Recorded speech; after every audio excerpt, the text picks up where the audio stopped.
역대하 35장. 요시야는 예루살렘에서 유월절을 지켰습니다.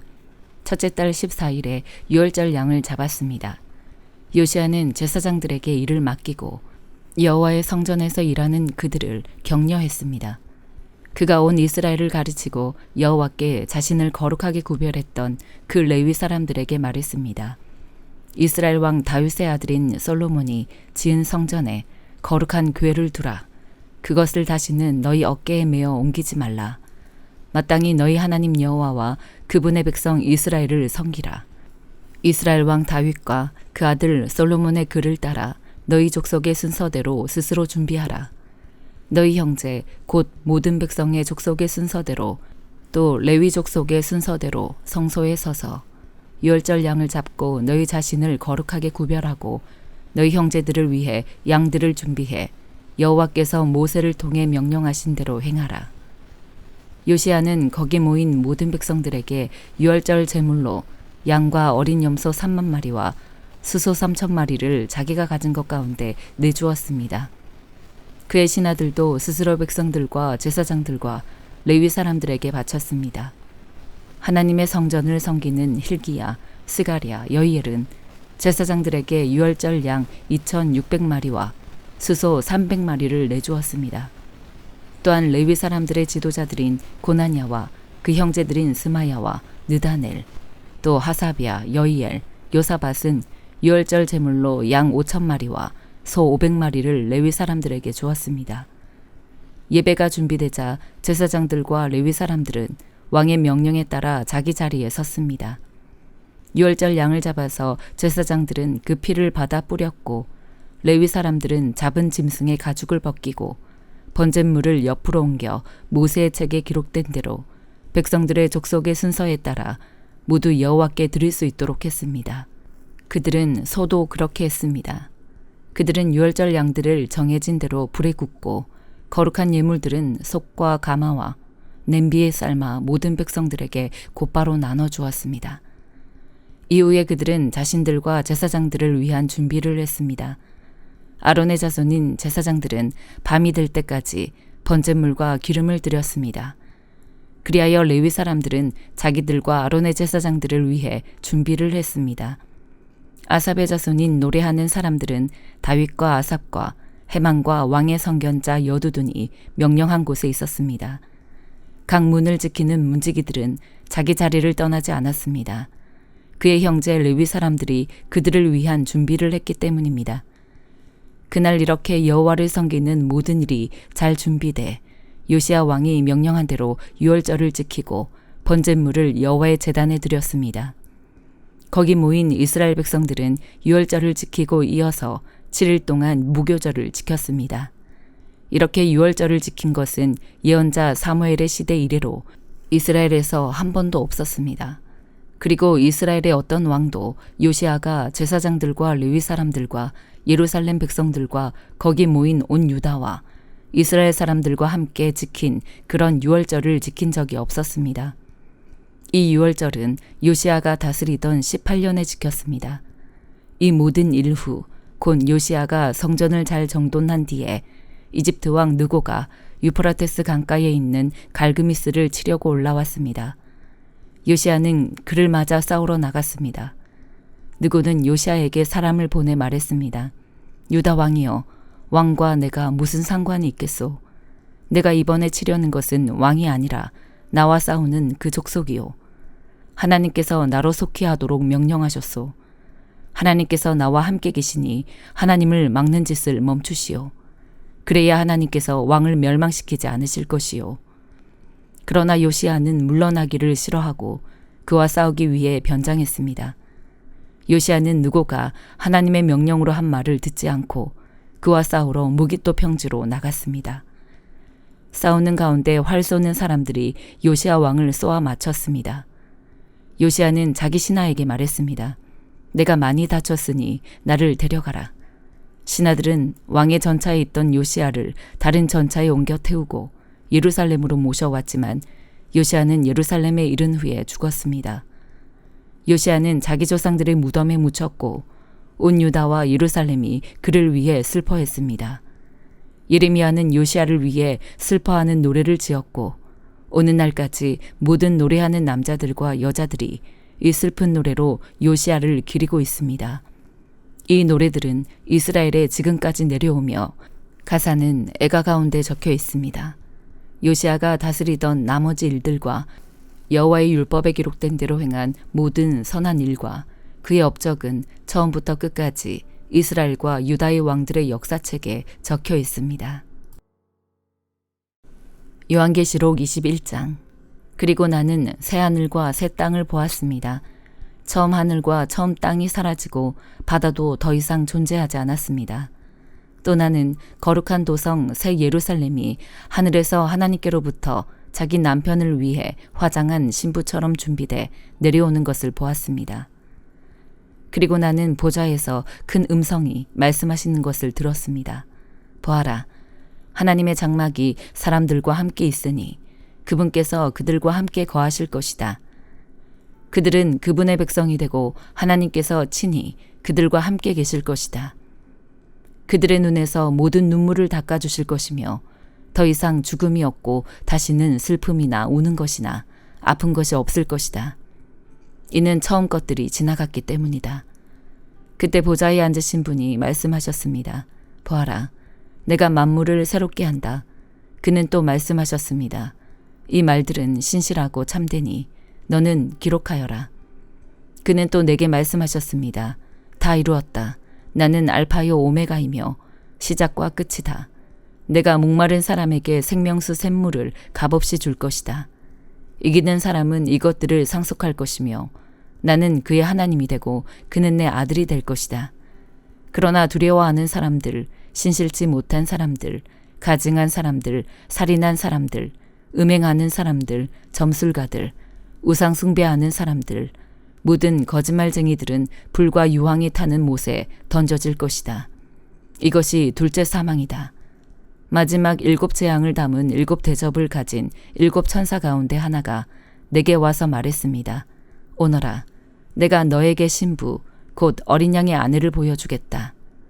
그러고 나서 천사는 성령으로 나를 이끌어 크고 높은 산으로 데려가 거룩한 도성, 곧 하늘에서 하나님께로부터 내려오는 예루살렘을 내게 보여주었습니다. 이 도성은 하나님의 영광으로 빛나고 이 빛은 수정처럼 빛나는 벽옥과 같았습니다. 이 도성은 크고 높은 성벽과 12대문을 가지고 있으며 이 문들에는 12천사가 지키고 있고 그 위에는 12지파의 이름들이 쓰여 있습니다. 문은 동쪽에 3개, 북쪽에 3개, 남쪽에 3개, 서쪽에 3개가 있습니다. 이 도성의 성벽은 12개의 주춧돌 위에 세워져 있는데 각 주춧돌에는 어린 양에게 속한 12사도의 12 이름이 쓰여 있습니다. 내게 말하던 천사는 그 도성과 도성의 문들과 성벽을 측량하려고 금 갈대를 가지고 있었습니다. 도성은 네모 반듯해 가로와 세로의 길이가 똑같았습니다. 그는 도성을 갈대로 측량했는데 가로 세로 높이가 똑같이 12,000 스타디온입니다. 또 천사가 도성의 성벽을 측량하니 사람의 치수로 144 규빗이었는데 이는 천사의 치수이기도 했습니다. 성벽의 재료는 벽옥이며 도성은 유리같이 맑은 정금으로 지어져 있습니다. 도성 성벽의 주춧돌들은 온갖 종류의 보석으로 장식되어 있습니다. 첫째 주춧돌은 벽옥이요, 둘째는 사파이어요, 셋째는 옥수요, 넷째는 에메랄드요, 다섯째는 홍마노요, 여섯째는 홍옥이요, 일곱째는 황옥이요, 여덟째는 노곡이요, 아홉째는 담황옥이요, 열째는 비취요, 11째는 청옥이요, 12째는 자수정입니다. 12문은 12 진주로 돼 있는데 각 문은 하나의 진주로 만들어져 있고 도성의 길은 유리같이 투명한 순금으로 돼 있습니다. 나는 도성 안에 성전이 없는 것을 보았습니다. 이는 전능하신 주 하나님과 어린 양께서 도성의 성전이시기 때문입니다. 도성은 해나 달의 비침이 필요 없습니다. 이는 하나님의 영광이 도성을 비추며 어린 양께서 도성의 등불이 되시기 때문입니다. 나라들이 도성의 빛 가운데 다닐 것이며 땅의 왕들이 자기들의 영광을 도성으로 들여올 것입니다. 도성의 문들은 낮에는 전혀 닫히지 않을 것입니다. 그곳에는 밤이 없기 때문입니다. 그들이 나라들의 영광과 존귀를 도성으로 들여올 것입니다. 그러나 어린 양의 생명책에 기록되어 있는 사람들 외에 모든 속된 것과 가증한 것과 거짓을 행하는 사람은 도성으로 들어오지 못할 것입니다. 말라기 3장. 보라, 내가 내 심부름꾼을 보내 내 앞에 길을 닫게 하겠다. 그러고 나면 너희가 바라는 주께서 갑자기 그 성전에 올 것이다. 너희가 좋아하는 계약의 심부름꾼 말이다. 그가 올 것이다. 만군의 여호와께서 말씀하셨다.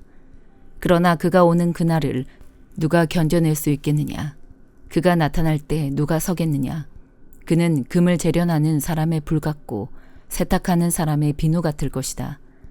그가 은을 재련해 순은을 만드는 사람처럼 앉아서 레위 자손들을 깨끗하게 할 것이다. 그가 금과 은처럼 그들을 재련하면 그들이 여호와께 의로 예물을 드리게 될 것이다. 그러면 유다와 예루살렘의 제물들이 예전처럼 곧 옛날처럼 여호와께서 기뻐하실 만한 것이 될 것이다. 그러므로 내가 심판하기 위해 너희에게 가까이 나아가겠다. 마법사들, 간음하는 사람들, 거짓 증언하는 사람들, 그리고 일꾼의 품삯을 척취하고 과부와 고아를 압제하고 이방 사람의 권리를 박탈하면서도 나를 경외하지 않는 사람들에 대해 즉시 증인이 되겠다. 만군의 여호와께서 말씀하셨다. 나 여호와는 변하지 않는다. 그러니 야곱의 자손들아, 너희는 멸망하지 않는다. 너희 조상들의 때부터 너희는 내 규례에서 떠나 지키지 않았다. 내게 돌아오라. 그러면 나도 너희에게 돌아가겠다. 만군의 여호와께서 말씀하셨다. 그러나 너희는 우리가 어떻게 해야 돌아갈 수 있습니까? 라고 말하는구나. 사람이 하나님의 것을 훔칠 수 있을까? 그런데 너희는 내 것을 훔쳤다. 그러나 너희는 우리가 어떻게 주의 것을 훔쳤다고 그러십니까? 라고 말하는구나. 너희가 내게서 훔친 것은 11조와 예물이다. 너희가 저주 아래 있다. 너희와 너희 민족 전체가 내 것을 훔쳤으니 창고에 11조 전부를 가져다 놓고 내 집에 먹을 것이 있게 하라. 이 일로 나를 시험해 내가 하늘 창문을 열고 너희가 쌓을 자리가 없도록 복을 쏟아붓지 않나 보라. 만군의 여호와께서 말씀하셨다. 내가 너희를 위해 먹어치우는 것들을 꾸짖고 너희 땅의 열매들을 망치지 않게 하고 너희 포도나무 열매가 익기도 전에 떨어지는 일이 없게 하겠다. 만군의 여호와께서 말씀하셨다. 그러고 나면 모든 민족들이 너희가 복되다고 말하게 될 것이다. 너희 땅이 기쁨의 땅이 될 것이기 때문이다. 만군의 여호와께서 말씀하셨다. 여호와께서 말씀하셨다. 너희가 내게 불손한 말을 했다. 그러나 너희는 우리가 무슨 말을 했다고 그러십니까? 라고 말하는구나. 너희는 말하기를 하나님을 섬기는 것은 쓸데없는 일이다. 우리가 그분의 명령을 지키고 만군의 여호와 앞에서 슬픈 사람들처럼 왔다 갔다 한다고 해서 무슨 이득이 있느냐. 그러고 보니 우리가 교만한 사람들에게 복이 있다고 해야 한다. 악한 사람들은 번성하고 또 하나님께 도전하는 사람들은 화를 입지 않는다라고 말했다. 그때 여호와께서는 여호와를 경외하는 사람들이 서로 말하는 것을 귀 기울여 들으셨다. 여호와를 두려워하고 그분의 이름을 존중하는 사람들을 여호와 앞에 있는 기억의 두루마리에 기록하셨다. 만군의 여호와께서 말씀하셨다. 그들은 내 소유이다. 내가 행동할 그날에 그들은 특별한 내 소유가 될 것이다. 사람이 자기를 섬기는 아들을 아끼는 것처럼 내가 그들을 아낄 것이다. 그때 너희는 다시금 의인들과 악인들, 하나님을 섬기는 사람들과 섬기지 않는 사람들을 구별하게 될 것이다. 요한복음 20장. 그 주간의 첫날 이른 새벽, 아직 어두울 때에 막달라 마리아가 무덤에 가서 보니 무덤 입구를 막았던 돌이 치워져 있었습니다. 마리아는 시몬 베드로와 다른 제자, 곧 예수께서 사랑하시던 제자에게 달려가서 말했습니다. 사람들이 주의 시신을 무덤 밖으로 가져다가 어디에 두었는지 모르겠습니다. 그리하여 베드로와 다른 제자가 무덤으로 향했습니다. 두 사람이 함께 달려갔는데 베드로보다 다른 제자가 앞서 달려가 먼저 무덤에 이르렀습니다. 그 다른 제자가 몸을 굽혀 안을 살펴보았는데 고운 삼배만 놓여 있는 것을 보았으나 무덤 안으로 들어가지는 않았습니다. 그때 뒤따라온 시몬 베드로가 도착해 무덤 안으로 들어갔습니다. 그가 들어가 보니 고운 삼배가 놓여 있고 예수의 머리를 감싸던 수건은 고운 삼배와 함께 있지 않고 따로 개켜져 있었습니다. 그제야 무덤에 먼저 도착한 그 다른 제자도 안으로 들어가서 보고 믿었습니다. 그들은 아직도 예수께서 죽은 사람 가운데서 살아나야 한다는 성경을 깨닫지 못하고 있었습니다. 그러고 나서 제자들은 자기들의 집으로 돌아갔습니다. 그러나 마리아는 무덤 밖에 서서 울고 있었습니다. 마리아가 울다가 몸을 굽혀 무덤 안을 들여다보니 흰옷을 입은 두 천사가 예수의 시신이 있던 자리에 앉아 있었는데 한 천사는 머리맡에 또 다른 천사는 발치에 있었습니다. 천사들이 마리아에게 물었습니다. 여인아, 왜 울고 있느냐? 마리아가 천사들에게 대답했습니다. 사람들이 내 주를 가져다가 어디에 두었는지 모르겠습니다. 이 말을 한 후 마리아가 뒤를 돌아보았을 때 예수께서 거기 서 계셨습니다. 그러나 마리아는 그분이 예수이신 줄은 깨닫지 못했습니다. 예수께서 마리아에게 말씀하셨습니다. 여인아, 왜 울고 있느냐? 네가 누구를 찾고 있느냐? 마리아는 그 사람이 동산지기인 줄 알고 말했습니다. 주여, 당신이 그분을 옮겨 놓았거든 어디에다 두었는지 말해 주십시오. 그러면 내가 그분을 모셔가겠습니다. 예수께서 마리아에게 마리아야 하시자 마리아가 돌아서서 히브리어로 라보니 하고 말했습니다. 이 말은 선생님이라는 뜻입니다.